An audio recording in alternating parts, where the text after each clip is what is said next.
Good afternoon. Welcome to this Centre for Policy Studies webinar following our publication today of Changing Track, How to Rescue the Railways After the Pandemic.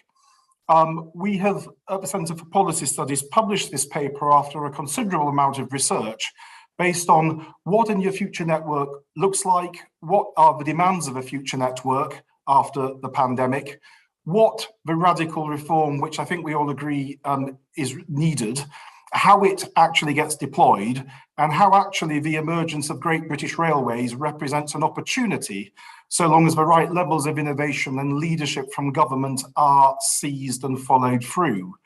I'm going to introduce the panelists in a moment. I just want to also flag two other key areas which we are covering off. One is decarbonisation and the ability of rail to help transport's stubborn carbon emissions issues, which remain very stubborn according to our research, the issues surrounding rail freight, and also the looming strikes, which may well come quite soon if RMT members do choose to choose strikes in their ballot results next week.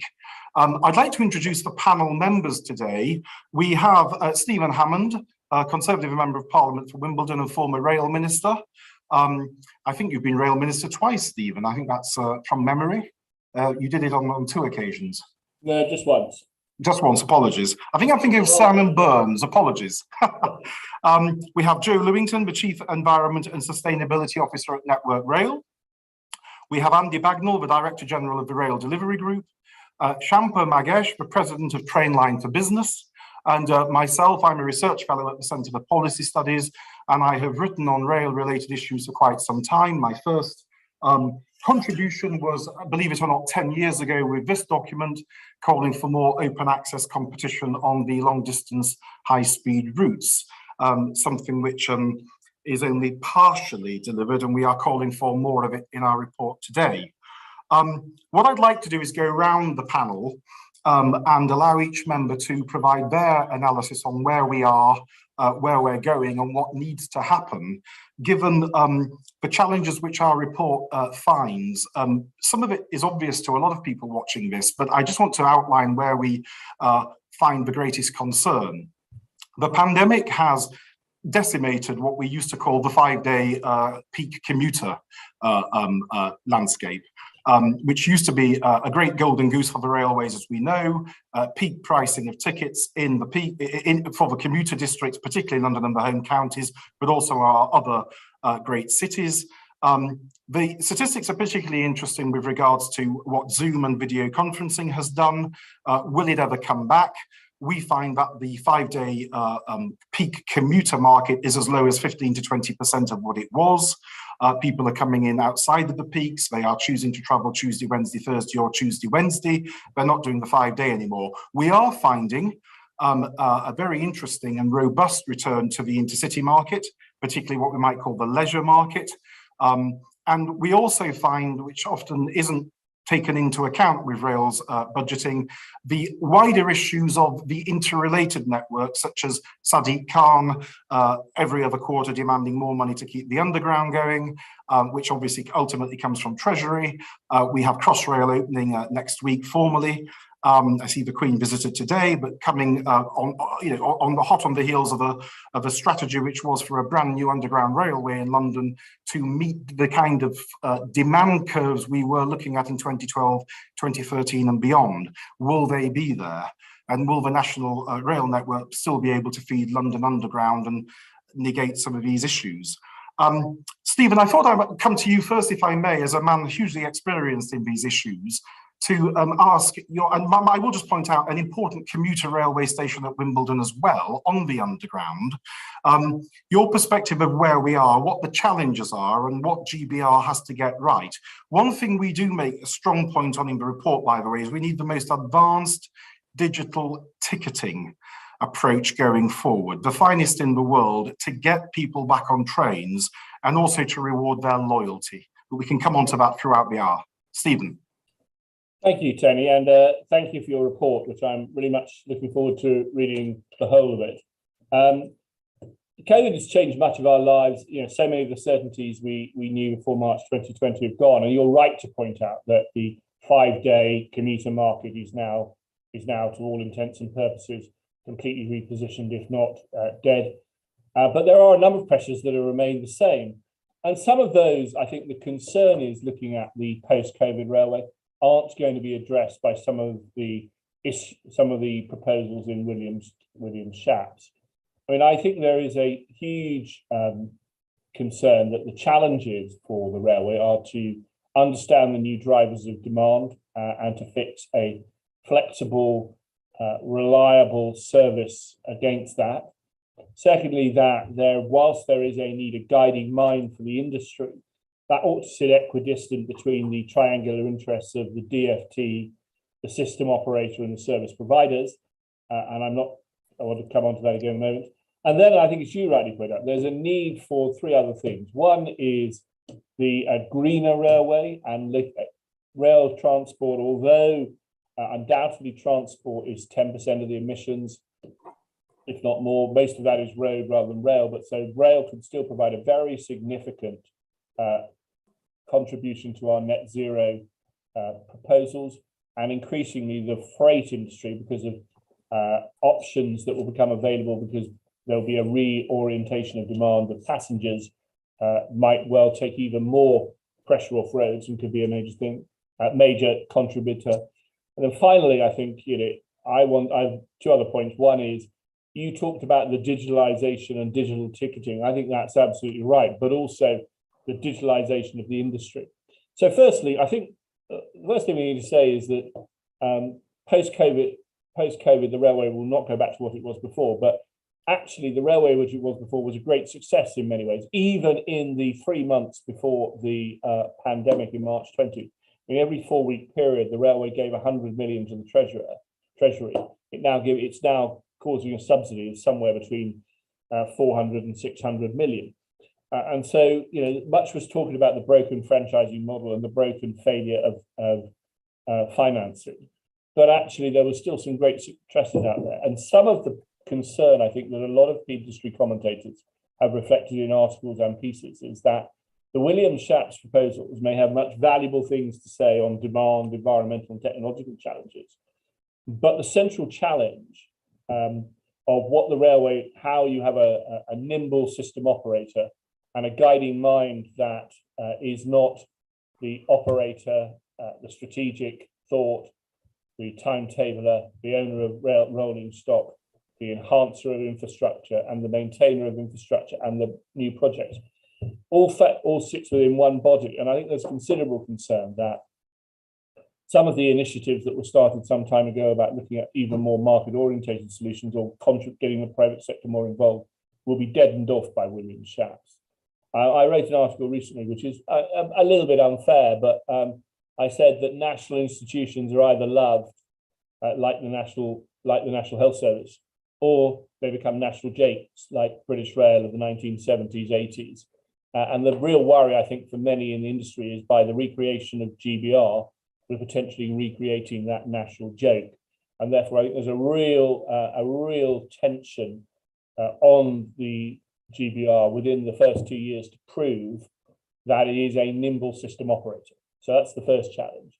I think I absolutely buy your challenges of demand, and therefore, unless we have some flexibility in timetabling, and unless we allow, as you've talked about, some more competition in provision of certain of the services, certainly the long distance services and some of the leisure market, we won't be able to provide the sort of we won't be able to fit the supply of the railway to the demand patterns that are hitting. Equally, on ticketing, we have had a number of really innovative ticketing initiatives coming through from people like Trainline and the Siemens subsidiary. And instead of mandating GBR to take the lead role in ticketing technology and marketing, isn't it the role of the government to ensure that there's a competitive, well-functioning system for passengers to access, not to run the system itself? And again, real concern that why the government thinks it's sensible for the industry to do that. I think it's also time to grab the opportunity of the future to look for the railway of the 2050s, and therefore we need to make digital railway a reality. I mean, there is clearly much digital signalling already going on, but actually the new East Coast mainline signalling upgrades ought to be the national standard. We ought to ensure that digitalisation of systems on trains, which allow predictive maintenance performance, allow demand patterns to be more accurately captured, become a standard. And there are all sorts of other innovations in making a proper digital railway. I also think that, as I've said a moment ago, it is the chance now for the railway to lead this country in terms of its contribution to greener sector. And it doesn't need to be a great cost. It can be done over a period of time in line with the asset changes and asset renewals. But a comprehensive long-term programme of electrification. In the short term, I think retrofitting and also some usage of dual source technology could work. In the medium term, obviously, as I say, electrification and battery technology. The Rail Industry Decarbonisation Task Force recommends the introduction of battery and hydrogen technology to complement that electrification process. And it seems to me we need to grasp that. So looking at the railways, Tony, I've wanted on for too long, but looking at the railways in the future, I think we need to ask ourselves really whether GBR is the right creation and will really drive the industry forward. And there's still time, I think, for that to have a proper discussion. I think there's very little doubt that the industry needs stabilising in the 2 years after COVID, and it may well be that's the appropriate way to do it. It may not, though, be the appropriate way for the industry going forward. The industry also needs to accept the challenges of changes in demand pattern, ensuring that the private sector are helping to provide some of those solutions rather than driving the private sector out, and making the digital railway a reality, and looking at the really high-tech opportunities being driven mainly by UK companies that can work with rail companies to ensure that this is the even cleaner, greener type of transport. Thank you, Stephen. Can I just segue on the environmental angle into, if we just ask Joe Lewington to come in on that, the Environmental Sustainability Officer at Network Rail. Joe, Stephen mentioned this important challenge regarding environment and sustainability. One thing we have looked at is the fact that a lot of freight-only lines or freight railways still rely on diesel traction, particularly away from the West Coast Main Line. The opportunity, as we see it, is for a huge opportunity in getting HGVs off motorways, getting rail freight boosted. Let's have some targets, though I kind of hate targets, but let government say, we want to see so much intermodal, we want to see so much aggregates, we want to see so much freight, loose freight, parcels. We see the Amazon warehouses popping up everywhere. What is the vision for trying to tackle? I'm very welcome news recently to see bulk mail being transported in ferry by rail again in due course. I remember when I worked in the House of Commons that being axed, and my Member of Parliament actually had a mail rail freight terminal which closed, which is all good to see it coming back. But what's the Network Rail vision for that environmental and decarbonisation strategy? Well, I think we have to be realistic, as Stephen said, about the cost of wholesale electrification. So we're looking at alternative ways of getting trains around the network. I think there's definitely, opportunities when you look at things like battery and hydrogen trains. We're working with academic institutions, looking at, innovation that's coming on stream now. It's not going to be a case of wholesale electrification. We know that. So there's a blended mix there, I think. I think when you look at the future of freight, there's some really exciting opportunity around things like express freight. So that's definitely an area that we're focusing on. It's not an easy. Could you just explain what? Sorry to interrupt. Could you explain what express freight is? So for the smaller type of freight activity, what we have with the rail network is a fantastic, exactly that, a network that gets us right into the heart of city centres. So we should be monopolising on that. We should be really turning our attention to being more adaptable and flexible in what we're offering our customers, both passengers and freight organisations. Great, just one interesting thing about my knowledge of for example, Britain's deep water ports. They are potential huge areas of growth for intermodal, what we still call container traffic, huge sources of growth there. But of course, they tend not to be electrified, the lines into them. So we are relying on non-electrified traction. If you look at the big freight companies, whether it be DB, Freightliner, GBRF, etc., they of course have made massive investments in diesel traction. So the extent to which we can encourage them to either use biodiesel, biofuels, or switch to hybrid, it's the ability, is it not, to make the transition from huge multi-million-pound investments which already are there. Yep, and it's, as I say, it's not an easy ask, but we are engaging with industry stakeholders, including the rolling stock companies and the train and freight operating companies, to try and tackle this. And I think actually the innovation that's coming online now is really quite interesting, and it's not necessarily just about battery and hydrogen. There are other technologies that are being investigated as well. So I can't go into too much detail on that, but just to say that it is something that we are focusing on and looking to tackle. And Joe, would you like to throw in any other kind of initiatives you've got going on at the moment at Network Rail? And I mean, one thing you may not want to comment on, but it does strike me that if we were to start a series of, if not if we, the RMT were to start a series of rolling 1 day or 2 day strikes, the damage that could do to a network and a system already, if I may put it, in intensive care after the pandemic. And the lost opportunities that could do with driving people back, literally driving people back to cars and lorries and motorways, when, you know, we have this opportunity now, I really do believe, to get people to make that kind of modal transition. Yeah, absolutely. I mean, we want to avoid that action at all costs, really, but you know, we're in a difficult position on that one. We're focusing on the future. We're focusing on modernisation of the railway to make it fit for, you know, fit for the future, for future generations. You know, quite frankly, we can't be doing that if we've got strike action. But we're definitely, that's an area that you know is very kind of the moment. It's not something that I'm directly involved in, so I would have to refer you obviously to my HR and industrial relations colleagues on the detail of that. To what extent do you think that the realization could be that again, I go slightly back to rail freight, but the real opportunity which is out there, I mean, one looks at history, and we had a rail freight strategy in the 70s. Bob Reid tried one in the 80s, and there have been all sorts. I mean, the slight issue, I think, for rail freight was its big customers collapsed very quickly in the last decade, particularly coal. The moving of coal from ports to power stations and what have you. And at one stage, I believe in 2010, it was still doing 30 million tons a year. It was a very big customer for rail freight. Where do you see the other potential openings for the sector? I mean, we've talked about, obviously, aggregates has always been a big market. Intermodal containers, yes. Getting goods into town centres and city centres. Is there more potential to move things on a night, through the night? Or is that limited by engineering works? Where are the other areas we can open up?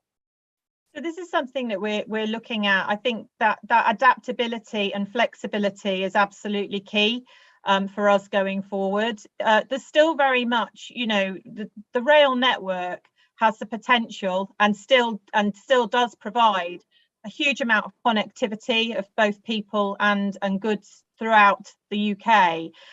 So given that passenger numbers haven't come back in the way that they were pre-pandemic for kind of the traditional market, now is the time to really start focusing on, well, what are the potential alternatives? We need to diversify, and we need to tap into what the market demands.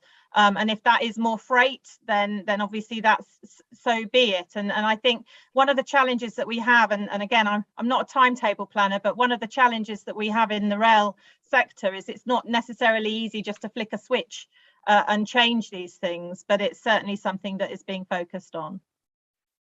Joe, thank you very much, and we'll come back onto this in our further discussion and Q&A. if I may, can I introduce Andy Bagnall, the Director General of the Rail Delivery Group, which effectively represents the public face of the sector collectively. Hugely important and hugely important and influential organisation, which I dare say is the go-to organisation to answer many questions government has on the future. Andy, would you just give us your top line initially on where you think the sector is and where the network is, and what the immediate challenge of the next 3 to 4 months looks like? And if you can just cover again that point, that a strike now or a series of rolling one-day strikes, the kind of damage that would do. Of course, Tony. Let me try and cover those points you've raised. But perhaps I could just start actually by saying anyone not familiar with the RDG, you've given it a very kind introduction there. As you said, we bring together Network Rail, the train operating companies, their owning groups, the freight operating companies, and provide a range of services, sort of ticketing, information, national rail inquiries, as well as the classic functions of a trade body, so policy development and advocacy. But the reason I start there is because last year's white paper outlined, as Stephen said in his opening remarks, the creation of Great British Railways, which will bring the whole system together.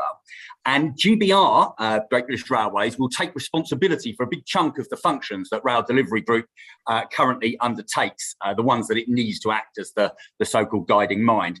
And I say that because the advocacy function, those classic trade body functions of Rail Delivery Group, are just on the cusp of being spun out into a new trade body. It will be called Rail Partners, for independent owning groups, their passenger train operating companies, freight operating companies, and so on, to work in partnership with GBR. And the reason I start there, Tony, is just because it's that group that I was going to speak on behalf of today. So very much the private sector, which I hope will sort of add something to the discussion. Look, picking up your questions, what are the challenges facing the industry? I think they're pretty significant. And of course, Steve and Joe, yourself, have already touched on some of these. The impact on the railway of the pandemic was quite profound, an unprecedented shock. Right at the start of the pandemic, back in March 2020, passenger numbers dropped to 4% of pre-pandemic levels, so the lowest number since we started counting passengers in 1872. And look, I am optimistic that over time the railway will bounce back. It's weathered previous, wars and pandemics and so on. But I think, again, as others have already said, the patterns are going to be very, very different. Certainly, sort of Stephen alluded to a very large impact that's ongoing in the commuter market. Leisure's above pre-COVID levels. Freight has recovered strongly, but overall, we're still at only 75-80% of pre-pandemic levels. And of course, that loss of passengers equates to a loss of revenue, and that throws up on the other side of the ledger a huge cost challenge. Government has injected something like 16 billion so far since the start of the pandemic to keep the trains running, and that's completely unsustainable. No industry coming out of the pandemic can take more than its fair share from the taxpayer. The NHS has a backlog. Crikey, with events in Europe, there will be surely calls for more defence spending, so on and so on. There are going to be lots of demands on the public purse. So rail must be realistic about levels of subsidy. And that means that we absolutely have to change the way in which we do things to make ourselves more efficient. Look, change is always unsettling, but again, picking up one of the points you asked me to cover, I am disappointed that the spectre of industrial action is looming over the railway. I think that does threaten the sort of nascent recovery, and I very much hope that trade unions will work with the industry to try and manage the change that I think is inevitable we've got to go through. We have to stabilise the finances today to create the conditions for a growing railway and recovery tomorrow. So look, that's the kind of the challenge. If I may, Tony, can I set out perhaps some of the solutions as the sort of private sector? Yes, Andy, and I'd be grateful in there if you could also tell us how the importance you attach to the retail proposition going forward and digital ticketing, which in our opinion is all about getting people back on, but also finding new customers. But please do. Absolutely, I will incorporate that. Look, I think, as I've sort of already alluded to, change is absolutely necessary. There was a reform agenda which actually predated the pandemic. We obviously had the failure to successfully implement the timetable in May 2018. The pandemic has perhaps accentuated and accelerated that need for reform. And if we're going to win passengers back, if we're going to adapt to some of those change patterns of the way people want to use the railway, we've got to really focus on the customer, passenger and freight customer, look not just to meet, but actually exceed their expectations. So the members that I represent that are about to found Rail Partners, they believe it's essential the government makes the right reform decisions to lay the foundations for that successful future. So what would that look like? Well, firstly, and Stephen touched on this, we need to get the design of Great British Railways right. The legislation that will create it was heralded in the Queen's speech. We expect a legislative consultation very soon. But, and I'm very much echoing Stephen's point, GBR must be a guiding mind, not a controlling mind. It cannot be an over-centralised body trying to take every decision at the centre. Rather, we need the right relationships with government, so it must have freedom to operate. Government will always have a place in the railway, setting the strategic direction, the funding envelope, but then it must let Great British Railways have the operational autonomy it needs. But in turn, Great British Railways must allow the operators to have the freedom that they need to adapt to changing passenger behaviour. So that means you need overall a system which is looking outwards towards the customer, not a system that is looking inwards up, ultimately to government for permission to act. And that's absolutely critical. Secondly, I think we need a really strong new contractual model to replace franchising, building on the governance market engagement process, which it started last autumn. Like Stephen, I would argue that the previous franchising model delivered a huge amount. Operators must have some of the levers that they need and the incentives from that previous system built into the new system, even with that guiding mind, if they are going to have the flexibility to respond to those change patterns. And the other aspect of this is we mustn't have a one-size-fits-all approach to contracts. We must have a range of contracts that reflect a different sort of markets. The railway does different things in different places. And we also need, and again, this has been touched on by other speakers already, room for competition. So open access must still have a level playing field alongside the passenger service contracted operators that GBR is responsible for. Third priority, we must get the system right for freight. Again, Joe's probably covered this already in a lot of detail. You know, freight takes 7 million HGVs off the roads every year already. We need a really ambitious freight growth target set by GBR, and the white paper says there'll be one. We just don't know what it is yet. We've called for a trebling of rail freight should be the overall target by 2050. One thing I would say though, there's a danger that GBR sort of believes the achievement of that target should be in its hands. Again, that danger of centralisation. I would argue it needs to create the right framework for freight and let the private sector, which has already delivered hugely over the last sort of 20 years, allow it to deliver effectively. So that means the right access regime and the right powers in the hands of the regulator to ensure, sort of fair competition. And then very lastly, picking up your point, Tony, around the fare system, I would like to see, and our members would like to see, an acceleration in the government's moves in the sort of ticketing, retail, fare space, and actually in the customer experience generally. As I've already said, we've got to focus relentlessly on the customer, and we've got to attract them back to the railway, and that means offering them value for money in the way we calculate fares and sell tickets. So very much rolling out pay as you go outside London as quickly as possible. The comprehensive spending review last year did allocate a big slug of money to delivering that. We need to see that in place as quickly as possible, and also a simpler approach to long distance fares, which will boost customer confidence in the value for money that rail can offer. So as I've said, we've got to have an unrelenting focus on the customer if rail is to recover as quickly as possible. And the theme that's run through sort of all of those remedies that I've suggested, those big decisions government needs to get right, is that we must harness the private sector's creativity and commercial expertise to do that. Again, as I've said, the private sector delivered a huge amount under the franchising model, doubled passenger numbers, services up by a third, 50% more jobs in the railway just before the pandemic than at the point of privatisation. It was a success story that turned a 2 billion operating deficit that Stephen touched on at privatisation into an operating surplus in almost every year in the ones leading up to the pandemic. And so with the right tools, with the right reform decisions now, the right place for the private sector in a reformed and more integrated system, I think the private sector can help regrow the industry. Andy, thanks for that. Very comprehensive. If I can just add a couple of points, and maybe you can give us some insight or not.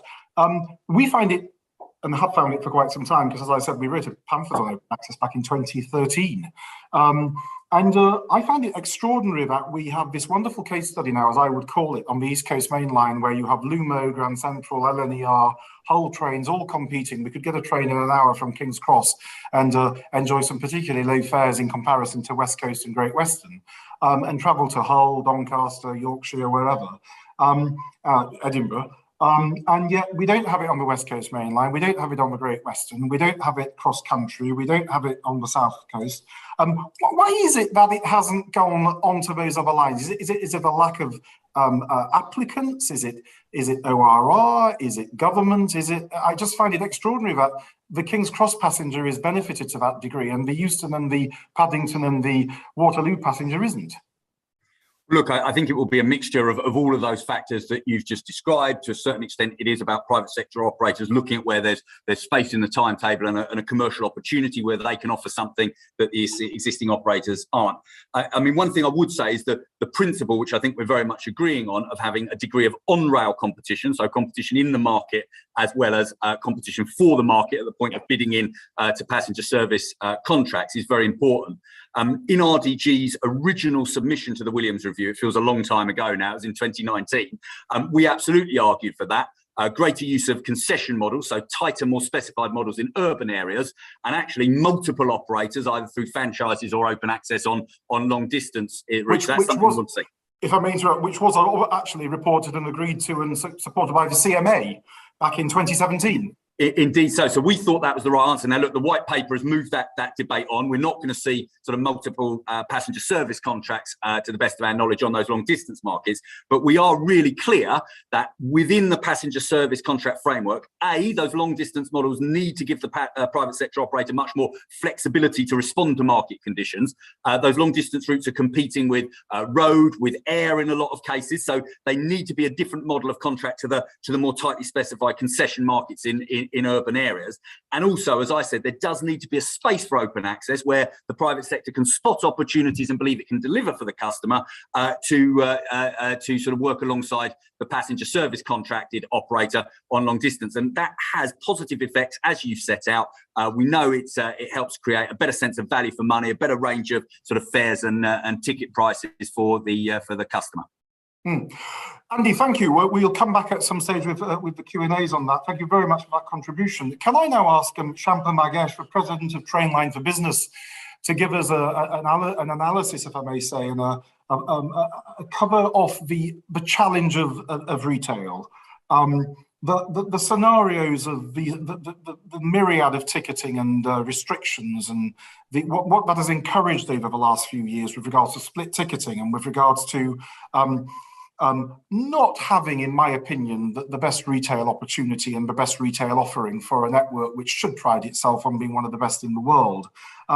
It's really to what extent GBR can and should, and whether it should at all be a ticketing retail portal in its own right, the extent to which other competitors can and should exist, and really what a modern digital ticketing retail proposition should look like. One thing I just come back onto Andy's point, which I have concerns about, it works in London, but do barriers and do contactless, which I think is increasingly out of date, really work outside London in a lot of areas where they have unmanned stations? It's the extent to which, I mean, we used an interesting parallel near where I live here in London. There's an Amazon Fresh store, which is still confusing people, and they bizarrely watch people who don't even have a till in there. You download the app, you register, you give your payment details, and you walk around and buy your products, and you walk out of the store, and you are charged accordingly. I think that's fascinating. I think that has to be potentially a way forward. Barriers in semi-rural suburban stations around England, Wales and Scotland, where some of them aren't even manned, and I suspect never will be. I just wonder, is that the model? And I think the old oyster model, there we call it, that into the rest of England, is that not the wrong answer to the wrong question? But Champa, do give us your analysis, please. Thank you very much. Good afternoon, Tony. Again, what I'm going to do is, before I answer my question, I'll kind of clarify the context in which I am answering it. So we're very fortunate in Trainline PLC that the name Trainline, certainly in the UK and increasingly so in Europe, is associated with our consumer retail brand, and we're rightly so very proud of it. But at the heart of Trainline PLC is our digital retailing platform. And today I represent that part of the business, if you will. And the reason I'm sort of representing that business within Trainline PLC is because we work very closely with the rail industry. We power, the retailing channels of several train operators here in the UK and recently in Europe. We power a lot of travel sellers who want to sell rail for other business cases, like, for example, business travel. And so I think, being at the heart of that sort of a digital retail platform gives us a perspective to try and answer some of the questions that you've laid out. And I think really, again, you wouldn't expect me to say anything differently. I think it's all about focusing almost maniacally on the customer experience. That I think is quite common across all of the retailing channels that we support on our retailing platform. And I think, you'd be very surprised if I didn't agree with Stephen and Andy in saying we believe that to drive that innovation, to drive some of the new ideas that you're talking about in digital retailing, what we've seen from working within the industry is there needs to be room for the private sector. We need an environment that attracts investment, provides a level playing field, like Andy said, and provides that opportunity for the private sector to invest in those new ideas from a retailing perspective. I do believe, because we've had a sort of demand pattern in the UK where, sort of been able to rely on peak time commutes, I do believe that we have undervalued the role of retailing in the industry. I think we've equated it to the operational requirements of ticketing and selling a ticket. I think as we move into this environment of changing demand and the challenges that it brings, and we move into a digital railway and a digital ticketing infrastructure, I think we also have to recognize the role retailing plays in making that happen, in influencing the customer experience. And I think across the board, whether it's digital retailing, it's retailing in a station window, retailing through a ticket vending machine, retailing is about doing three main things. One is driving awareness. And I think this is particularly critical at a time when you're wanting to get the passengers back onto the railway. Awareness of the services, awareness of the products, awareness of the changes in fares that you're making, awareness of the ways that they can buy those tickets. Awareness becomes really important. And therefore, logically, the more diversity you have in retailers getting the word out and driving awareness, and the more private sector investment in marketing, the better it can be for the industry in terms of increasing the share. The second thing is consideration, and I think Andy touched upon this. The competition we now have is that we're competing for a passenger who's choosing between air, road, and rail for some of those long distance journeys. So it's great that leisure travel is above pre-COVID levels, but I don't think it's a laurel we can rest on, because we've got competition coming. We're already seeing a lot of news about how airfares are cheaper in those long distance routes. We're also, with the investment that the government is making on electric vehicles and EV chargers, the green credentials of the railways are being challenged as well. So I don't think we can rest on our laurels, and the competition is about how are we competing for the consumer who has a choice, for the passenger who has a choice? And this is where retailers can help. We can put rail on the shelf where it isn't even being considered today. For example, in Trainline, we work with travel sellers who are selling to corporates. And when a corporate traveler is choosing to travel, they're invariably defaulting to rail or to air. And we're trying to change that dynamic to get them to default to rail.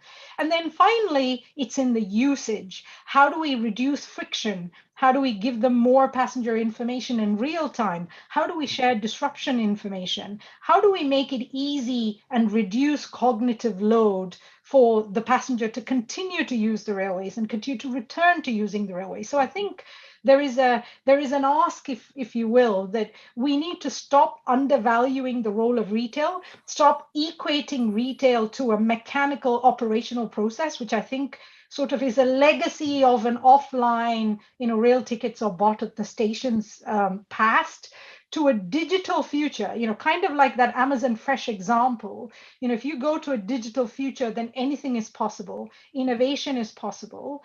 And we also need innovation in revenue protection, because when you move to a digital future and digital ticketing, there are rightly so concerns about protecting the taxpayer, protecting revenue for the train operators that are operating. And again, Stephen mentioned we've been very fortunate to bring some innovations to the industry in ticketing. We're bringing to market the secure seasons ticket, S-ticket, that we worked with the industry on setting standards we're going live with, and we work consistently with the industry on fraud protection mechanisms so that we're protecting revenue. So I think there is room for private sector, and there is room for private sector from a retailing perspective that we need to attract to make this vision a reality. Champa, thank you very much for that. I mean, one thing which came up in our report, which I find truly fascinating, and particularly as a Yorkshireman and someone who knows the city and its accessibility well, is if you consider that around 80% of all the journeys between York and London, that's 211 miles, occur by car, despite the city having excellent rail links. You can be in London in 1 hour 40, 1 hour 45 minutes, fast with a LNER or Grand Central. The idea that 80% of people are still driving down the, whatever it is, the A1M1, I find absurd. Is that a marketing issue? Is that the fact that it's a terrible place to park the car at York? All these wider issues need to be considered. The whole nature of car parking at railway stations, I think, has to be part of a wrapped retail offer in future. You might be stung at some insane fee in the railway parking state, but the rail ticket may be relatively cheap, but you still opt just to get the car. Is it cheaper for you and your 2 kids to go to London by car than it is on trains? It shouldn't be. So it's all that kind of thing as well, which is a much bigger bundle to unwrap, really. Absolutely, and I wouldn't underplay the role that habits play. Some people are just getting in the car and driving because that is their habit.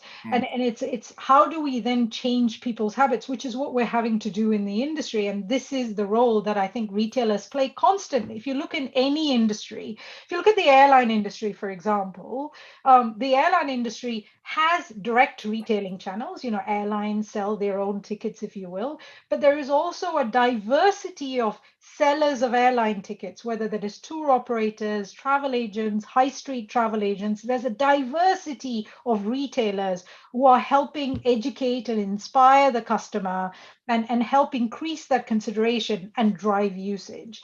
And I think we have to look at it holistically in the rail industry as well, and create the room to attract the diversity of retailing offers digitally, and also packaging with other products like accommodation. We've recently released statistics today that says that staycationing by using rail is up 26% over pre-pandemic levels. I mean, this is very welcome. This is excellent. But how many travel sellers do we have in the country who are offering package deals that have rail pre-packaged in? When we think of package offers for holidays, we're immediately thinking air. And that's what the air industry has done very successfully through a diversity of retailing offers. We don't have that in rail, and we need to change that paradigm. Well, Champa, I think that's really interesting. I did read the other day that a large number, it's a sad statistic, but a large number of coach companies, many of them were family owned, have gone to the wall during the pandemic for very obvious reasons. That tells me there is a large market there of people who might no longer be using coaches, but should be on trains. But I'm going to come on to a Q&A session now, if I may, and put these round to our various guests. The first question, which I'd like to actually put to Stephen Hammond, is actually from David Campbell-Bannerman, a former MEP, and who will be known to some of us.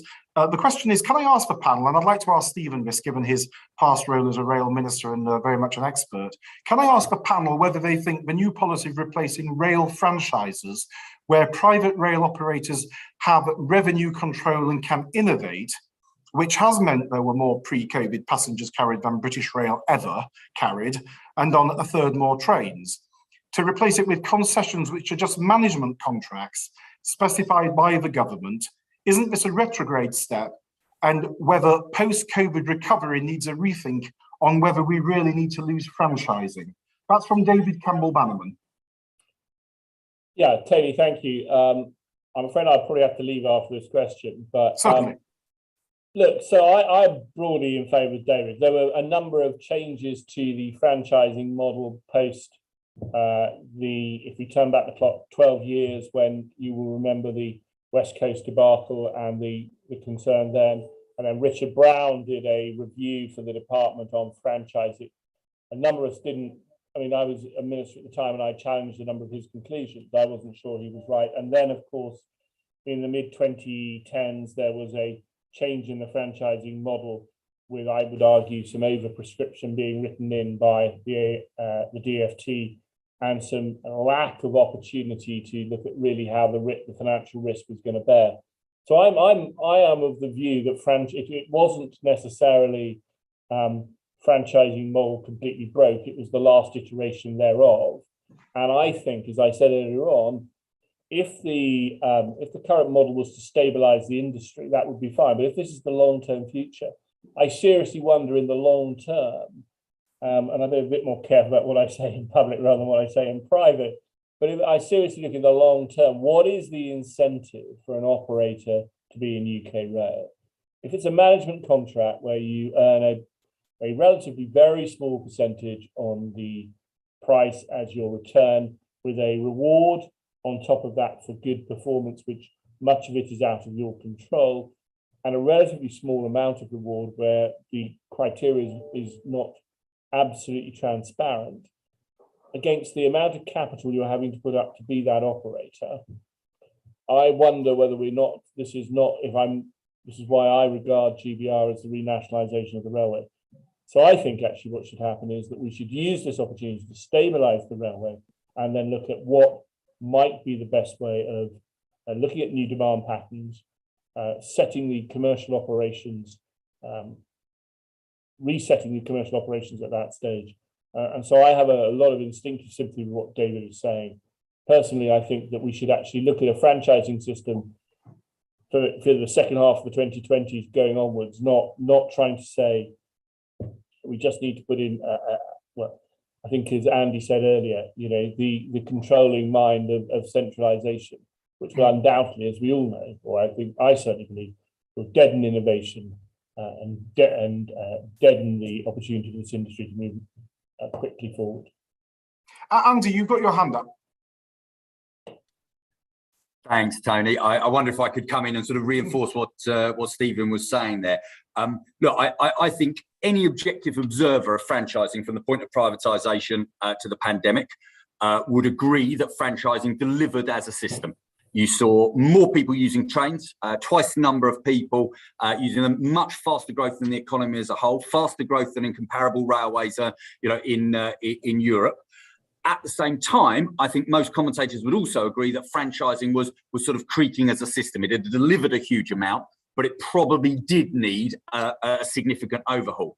So I think the key question is how in the new system of contracts do we preserve those benefits that allowed the franchising system to deliver those outcomes that we all want to see. What is the key question, Andy, that why shouldn't we have actually a consideration of how we overhaul the system to get it back to bring the benefits it was doing before? So, well, I certainly think that some elements of franchising, the key bit being the sort of the revenue risk transfer, I would like to see in some of the contracts, the passenger service contracts that Great British Railways is letting. And actually what the white paper says in that regard is encouraging, that it does talk about revenue risk in those long distance contracts and a more concession type model in urban areas. And that's broadly in line with what I think the industry would see as an attractive range of contracts that would create a more vibrant market than we had at the end of franchising for people to bid into. So yes, more specified contracts, still with revenue incentives, I should add, and with the right levers for operators to grow the market in the urban areas, but then contracts which are much closer to the old franchising model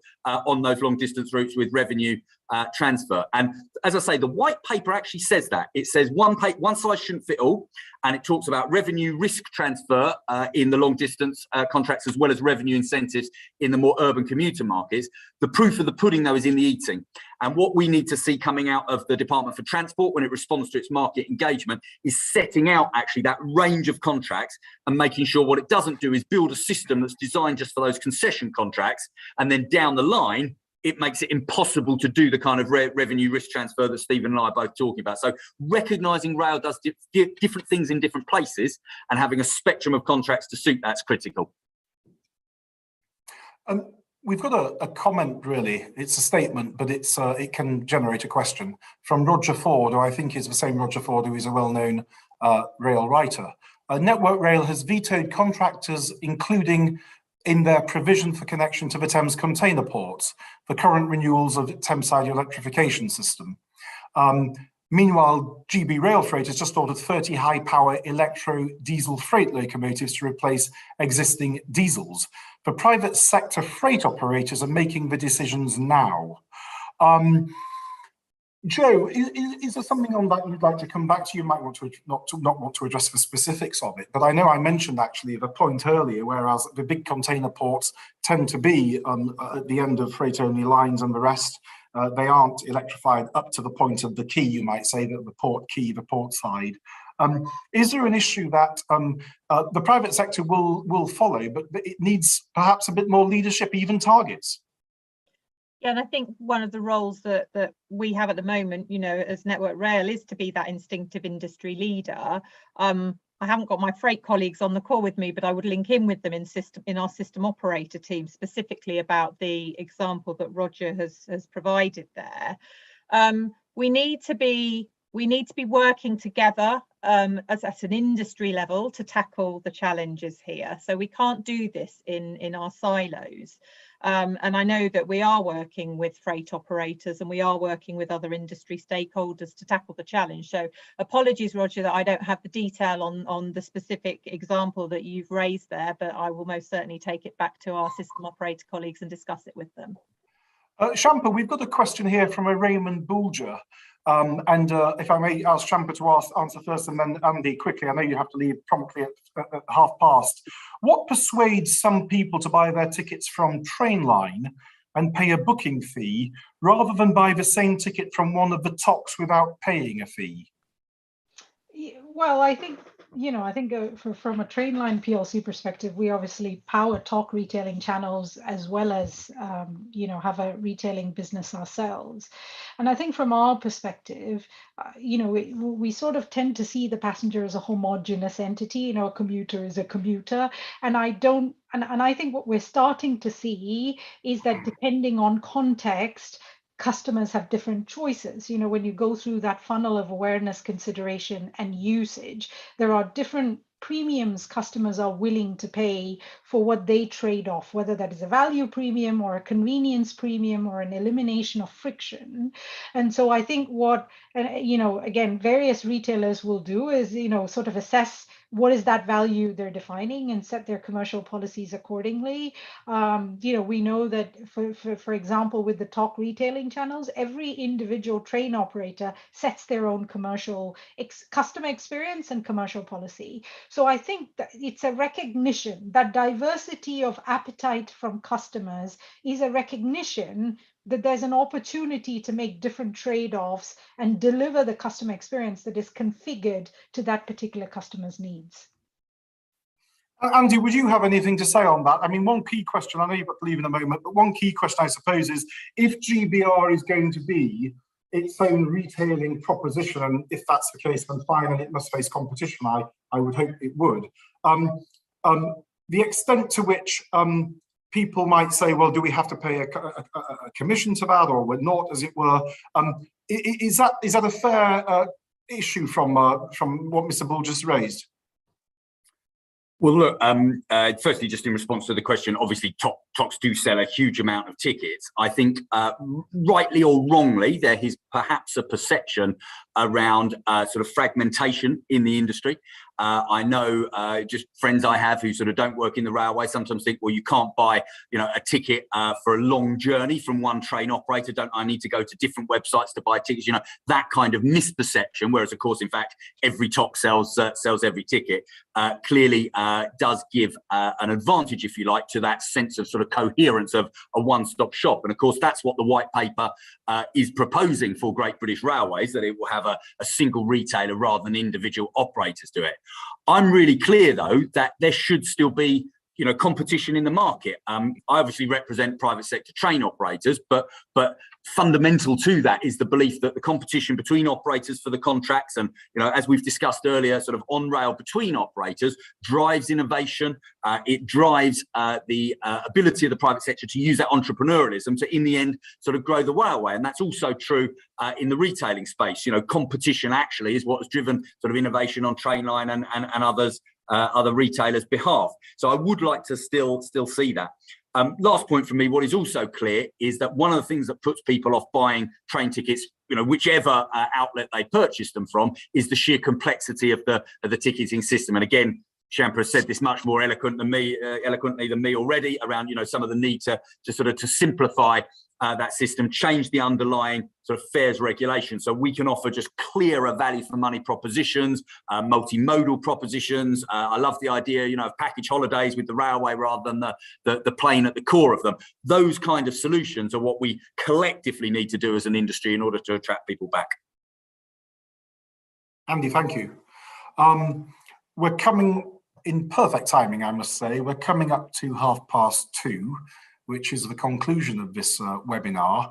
I'd like to thank everybody who's taken part, Joe, Andy Bagnall, who I thought was a very offered us some real insights on what the actual private sector is saying. I mean, one interesting thing about GBR is it I hope it isn't a return to British Rail as we knew it.